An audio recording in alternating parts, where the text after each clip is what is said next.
जे कॅशबॅक सर्व कॅशबॅक कंपनीचे सभासद व तसेच डिस्ट्रीब्युटर, डीलर एजन्सी धारक व तसेच आपल्या कंपनीचे सन्माननीय core committee member, team leader व तसेच आपल्या कंपनीचे जे माहिती घेत आहेत पण अजून जॉईन नाहीत अशा सर्वांना माझा नमस्कार. तर आज आपण आपल्या व्हिडिओमध्ये एक गोष्ट, आपले सगळे व्हिडिओ पार्टमध्ये आहेत आणि आजचा व्हिडिओ जे आहे ते डिस्ट्रीब्युटर एजन्सी संदर्भात आहे. तर डिस्ट्रीब्युटर एजन्सी आपल्याकडे दोनच एजन्सी आहेत. एक डीलर एजन्सी, तो तुम्ही मागच्या व्हिडिओमध्ये पाहिले, डीलर एजन्सी कशा पद्धतीचे नियम अटी आहेत. आणि आज बघणार आहोत आपण डिस्ट्रीब्युटर एजन्सी. तर डिस्ट्रीब्युटर एजन्सी घ्यायची असेल तर काय करावं लागेल, बरोबर आहे, आणि त्याचे नियम अटी काय आहेत. तर चला आपण जास्त वेळ न दवडता, डिस्ट्रीब्युटर एजन्सी घ्यायची असेल तर आपल्याला कंपनीला 5,000 रुपये प्रोसेसिंग फीस, ॲग्रीमेंट चार्ज आणि ऑनलाईन एजन्सी क्रिएट करणे म्हणून कंपनी 5,000 रुपये फीस घेते. आणि हे 5,000 रुपये फीस घेतल्याच्या नंतर आपली कंपनीला एजन्सी म्हणून क्रिएट केले जाते. आता याचे नियम काय आहेत, अटी काय आहेत आणि कर्तव्य काय आहेत. तर डिस्ट्रीब्युटर एजन्सी, आपण तिचा एरिया काय क्राईट आहे की तालुक्याला एक डीलर एजन्सी असते. आपण डीलर एजन्सी संदर्भात बघितलं, त्याच्या अंतर्गत डिस्ट्रीब्युटर एजन्सी येते. म्हणजे डिस्ट्रीब्युटर म्हणजे काय, डिस्ट्रीब्यूट करणे, बरोबर आहे. ग्राहकाच्या भविष्यामध्ये घरापर्यंत सामान पोहोचण्याचं काम सुद्धा डिस्ट्रीब्युटर एजन्सीला करावं लागणार आहे. तर डिस्ट्रीब्युटर एजन्सी घेण्यासाठी 5,000 रुपयाची फीस भरल्याच्या नंतर कंपनी तुम्हाला एक ॲग्रीमेंट करून देते. आता हे ॲग्रीमेंट तुम्ही नोटरीद्वारे करू शकता, बॉन्डवर करून घेऊ शकता, रजिस्टर्ड डॉक्युमेंट करून घेऊ शकता, आणि तुम्हाला जर कंपनीवर भरोसा असेल तर कंपनीच्या लेटर हेडवर पण घेऊ शकता, बरोबर आहे. आता तुम्ही ॲग्रीमेंट झालं, 5,000 रुपये कंपनीला फीस भरली, ॲग्रीमेंट झालं. आता नियम अटी काय आहे, ॲग्रीमेंटमध्ये काय लिहिल्या जाते की पहिला नियम असा आहे आपल्या कंपनीचा की जे तुम्ही 5,000 रुपये कंपनीला भरलेले आहेत ते पहिल्या नियमामध्ये येते की ते कधीही तुम्हाला परत भेटत नाहीत. भविष्यात समजा तुम्हाला डिस्ट्रीब्युटर एजन्सी कॅन्सल करायची तर त्यावेळेला हे 5,000 रुपये तुम्हाला परत भेटत नाहीत, हे कंपनीच्या फीसमध्ये वजा होतं. आता त्यानंतर दुसरा नियम असा आहे की कमीत कमी डिस्ट्रीब्युटर एजन्सीला 20,000 रुपयाचा माल खरेदी करावा लागेल. सर्वप्रथम एजन्सी घेतल्याच्या नंतर सर्वात सुरुवातीला कमीत कमी 20,000 रुपयाचा फक्त माल घ्यावा लागेल.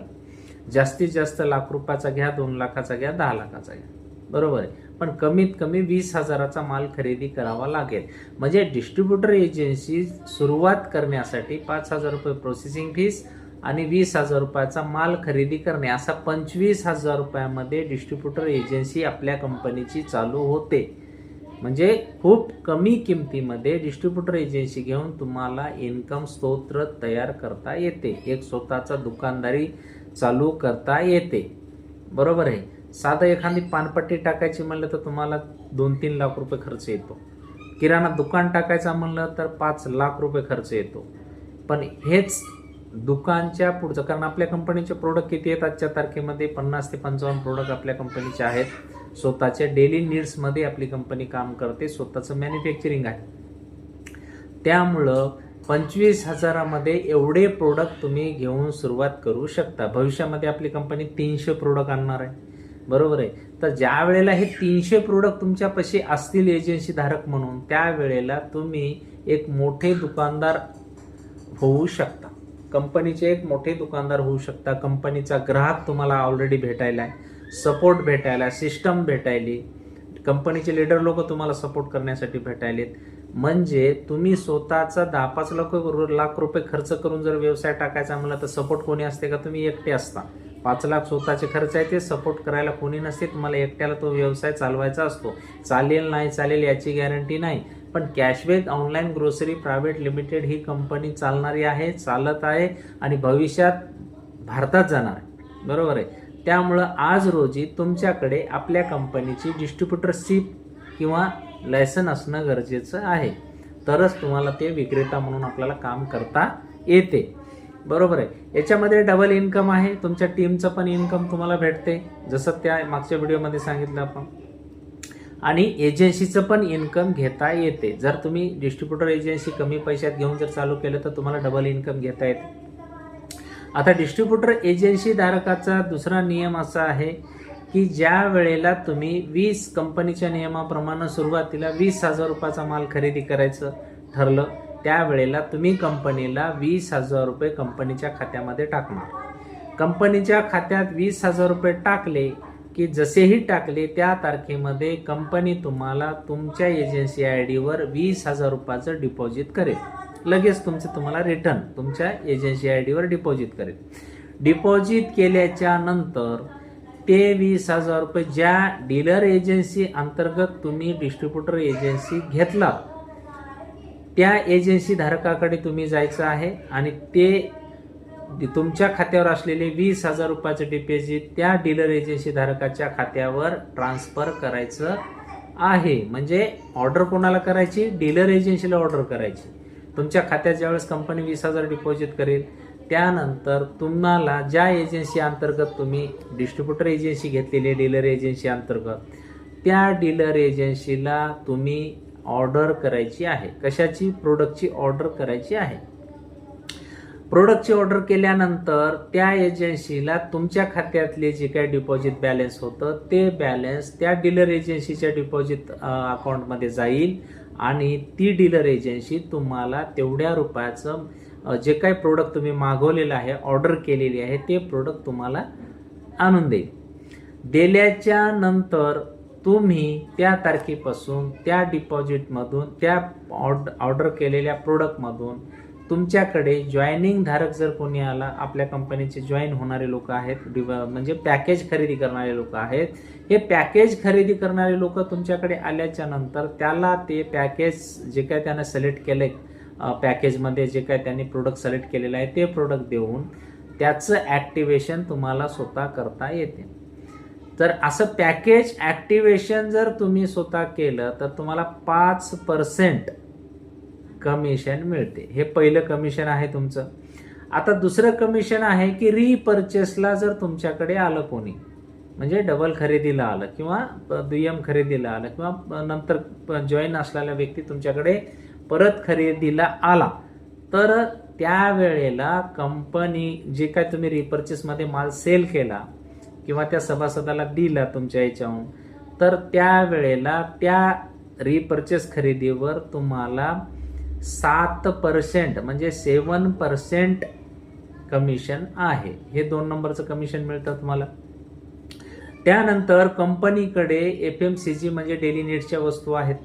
ह्या डेली नीड्सच्या वस्तू जर तुम्ही खुल्या मार्केटमध्ये विकल्या तर त्यावर तुम्हाला 25% कमिशन आहे.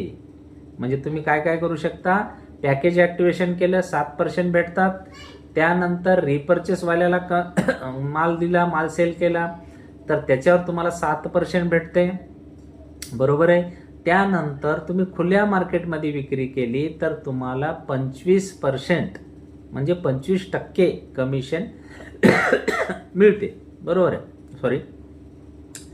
त्यानंतर हे 3 कमिशन तुम्हाला डिस्ट्रीब्युटर एजन्सीला मिळतात.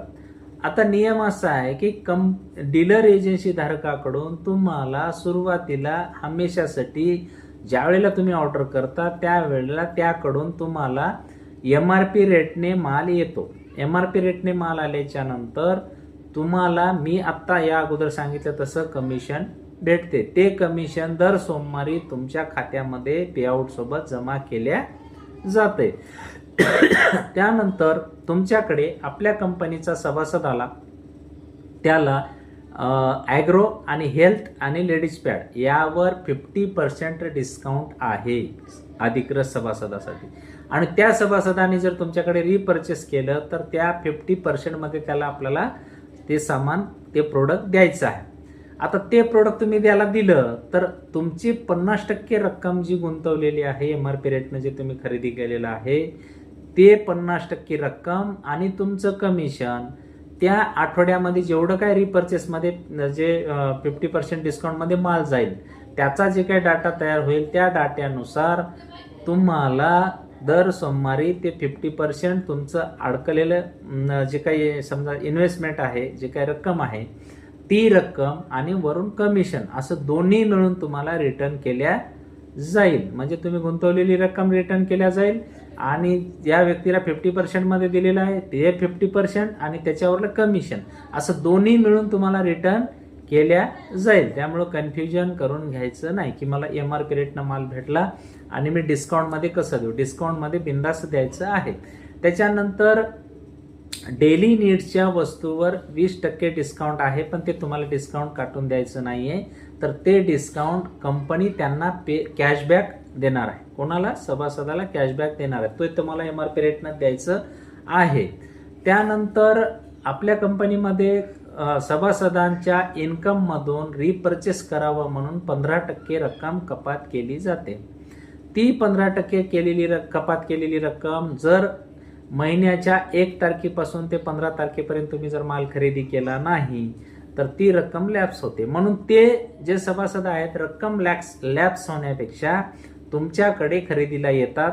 आल्याच्या नंतर त्यांच्या खात्यावर जी काही कपात झालेली रक्कम आहे ती तुमच्या एजन्सी ID वर ऑनलाईन ट्रान्सफर होते आणि त्या रकमेचा माल तुम्हाला त्या सभासदाला द्यायचा आहे. ती रक्कम तुमच्या डिपॉझिट अमाऊंटमध्ये जमा होते. डिपॉझिट अमाऊंटमध्ये जी रक्कम जमा झालेली आहे ती रक्कम परत तुम्हाला डीलर एजन्सीला प्रोडक्ट मागवण्यासाठी कामी येते. तुमचं तुम्हाला कमिशन दर सोमवारी भेटते. तुमचं तुम्हाला रिफंड जसं 50% जे काही डिस्काउंटमध्ये गेलेले प्रोडक्ट आहेत त्याचं जे काही तफावत आहे, जे काही उरलेली रक्कम आहे त्याला रिफंड म्हणतो आपण. ती रिफंड सुद्धा तुम्हाला दर सोमवारी तुमच्या खात्यावर परत भेटते. त्यानंतर हे सर्व MRP रेटने तुम्ही प्रोडक्ट खरेदी करीत असता आणि कमिशन स्वरूपामध्ये तुम्हाला असे 3 प्रकारच्या कमिशन स्वरूपामध्ये तुम्हाला इन्कम घेता येते. त्यानंतर एजन्सी धारकाने डीलर एजन्सीने दिलेला माल त्याच तारखेमध्ये तपासून घेणे. डॅमेज आहे का किंवा फुटलेला आहे, तुटलेला आहे, खराब आहे, एक्सपायरी डेट आहे, तो ज्या तारखेत डीलर एजन्सी तुम्हाला माल देते त्याच तारखेमध्ये तो माल तपासून घ्यायचा आहे. नंतर ते डीलर एजन्सी धारक तुमचा ऐकून घेतल्या जाणार नाही. त्यानंतर जर तुम्ही समजा तुमच्या एरियामध्ये राहत असाल तर त्या डीलर एजन्सी धारकाचं कर्तव्य आहे तुम्हाला कमीत कमी 10,000 रुपयाची ऑर्डर जेव्हा त्यावेळेला परत तुम्ही ऑर्डर टाकता त्यावेळेला 10,000ची ऑर्डर टाकणं गरजेचं आहे. त्यानंतर त्याच्या कमी ऑर्डर घेतली जाणार नाहीये. त्यानंतर तुम्हाला समजा सुरुवातीला तुम्ही जो 20,000चा माल घेतलेला आहे ते 1 वर्षभर माल विकला नाही तर कंपनी तो माल परत घेते आणि तुम्हाला ते 20,000 रुपये रक्कम परत करते. बरोबर आहे. त्याच्यामुळे तुमचं इथं काही अडकून राहणार नाहीये. त्यानंतर समजा एखादा तुमच्या एरियामध्ये माल विक्री होत नसेल, एखादा प्रोडक्ट विक्री होत नसेल आणि ते प्रोडक्ट तुमच्याकडे पडून आहे तर ते प्रोडक्ट डीलर एजन्सी धारकाला तुम्हाला रिटर्न द्यायचं आहे आणि त्याच किमतीचं प्रोडक्ट डीलर एजन्सी धारकाकडून तुम्हाला विकत म्हणजे त्या किमतीचं प्रोडक्ट परत रिप्लेसमध्ये न्यायचं आहे. अशी पण व्यवस्था आहे. त्यामुळे तुमचं याच्यामध्ये काही अडकणार नाहीये, काही अडकून बसणार नाहीये किंवा काही याच्यामध्ये तुमचं नुकसान नाहीये. बरोबर आहे. आता सुरुवातीच्या व्हिडिओच्या सुरुवातीला सांगितल्याप्रमाणे दुकान टाकायचं म्हणलं तर किती खर्च येतो, काय करावं लागते हे तुमच्या लक्षात आहे. पण फक्त 25,000 रुपये गुंतवून द्यायचे नाहीत कोणाला, गुंतवून आणि ते बी नाही चाललं तर तुमचे 20,000 तर परतच भेटणार आहेत. बरोबर आहे. त्याच्यामुळे तुमचं अजिबात काही नुकसान नाहीये. प्रत्येकाने आणि एजन्सी डिस्ट्रीब्युटर एजन्सी कुठं कुठं दिली जाते. तुम्ही शहरातून असाल तर तुमच्या वार्डमध्ये एकच दिली जाते. बरोबर आहे. तुम्ही जर शहरातून असाल तर एका वार्डला एकच डिस्ट्रीब्युटर एजन्सी दिली जाते. त्यानंतर तुम्ही जर ग्रामीण भागात असाल तर तुम्हाला एका जिल्हा परिषद सर्कल जे असते ग्रामीण भागामध्ये, जिल्हा परिषद सर्कल इलेक्शन लढवतात ना जिल्हा परिषद सर्कलमधून, त्या जिल्हा परिषद सर्कलमध्ये कमीत कमी 10, 12, 15 गावं येतात. त्याला म्हणायचं जिल्हा परिषद सर्कल. त्या 10-15 गावाला एकच डिस्ट्रीब्युटर एजन्सी दिली जाते. त्या एरियामध्ये डबल दिली जात नाही किंवा ज्या वार्डमध्ये तुम्ही घेतली त्या वार्डमध्ये सुद्धा डबल दिली जात नाही किंवा दुसऱ्याला दिली जात नाही. त्यामुळे तुमच्या एरियाचे तुम्ही बॉस असता. तुमच्या एरियामध्ये दुसरा येऊन कोणी धंदा करू शकणार नाही. हे आपल्या कंपनीची पॉलिसी आहे. असे इतर अनेक असे बारीक सारीक जे काही नियम अटी आहेत ते ॲग्रीमेंटवर तुम्हाला दिले जातात. पण ठळक जे काही महत्त्वाचे मुद्दे आहेत ते या व्हिडिओद्वारे तुम्हाला मी सांगितले आहेत. तर जास्तीत जास्त आपल्या सभासदांनी एजन्सी डिस्ट्रीब्युटर घ्यावी आणि आपलं डबल इन्कम करावं, इन्कम वाढवून घ्यावं. त्यानंतर एजन्सी आपल्या सभासदांना किंवा नवीन लोकांना सुद्धा एक ऑफर आहे. जे कोणी एजन्सी देईल, समजा मी रेफर करेल, फलाण्याला एजन्सी देऊन टाका, मी रेफर केलं कंपनीला की फलाण्या सभासदाला एजन्सी द्या किंवा नवीन व्यक्तीला एजन्सी द्या, डीलर एजन्सी द्या किंवा डिस्ट्रीब्युटर एजन्सी द्या. तर त्या डिस्ट्रीब्युटर एजन्सीवर, त्या डीलर एजन्सीवर जे कोणी रेफर करेल, जे कोणी एजन्सी देईल त्या व्यक्तीला आपल्या कंपनीमध्ये त्या डीलर एजन्सीवर किंवा डिस्ट्रीब्युटर एजन्सीवर लाईफ टाईमसाठी जे काय टर्नओव्हर होईल, दर महिन्याला जो काय टर्नओव्हर होईल त्या टर्नओव्हरवर 1% कमिशन लाईफ टाईम ती एजन्सी असेपर्यंत दिलं जाईल. ही सुद्धा सर्वात महत्त्वाची ऑफर आहे. तर सर्वांना समजलं असेल अशी आशा बाळगतो आणि आपण आपल्या कंपनीचा लाभ घ्यावा. नमस्कार.